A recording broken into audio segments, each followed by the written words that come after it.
துலாம் ராசி அன்பர்களுக்கு இந்த குரு பயிற்சி எப்படி இருக்கு? காலபுருஷனுக்கு 7ஆம் இடம் துளாராசி.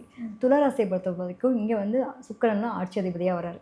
இந்த இடத்துக்கு குரு என்னவா பார்வை பார்க்கும்போது பார்த்தீங்கன்னா 9ஆம் இடத்துல குரு வர்றாரு. 9ஆம் இடம் அப்படின்னாலே பாக்கிய குரு. பாக்கியம் சொல்லவே வேணாம். எந்த அளவுக்கு சந்தோஷமான நிகழ்வான ஒரு சந்தோஷத்தை மட்டுமே அனுபவிக்க போகிறாங்க. எதுக்கு தொட்டாலும் பாக்கியம் அப்படின்ற மாதிரி நிலைகள் அனுபவிக்க போகிறாங்கன்னு சொல்லலாம்.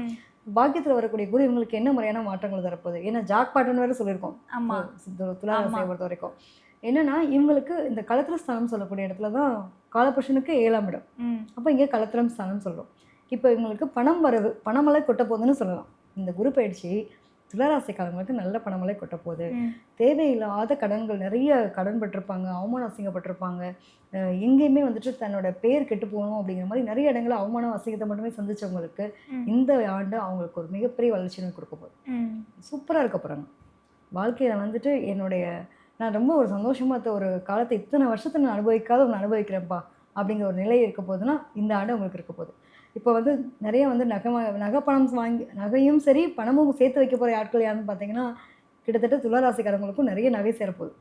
கடனெல்லாம் அடைக்க போகிறாங்க. இவங்க பட்ட கடனெல்லாம் எல்லா கடனையும் அடைச்சிடுவாங்க.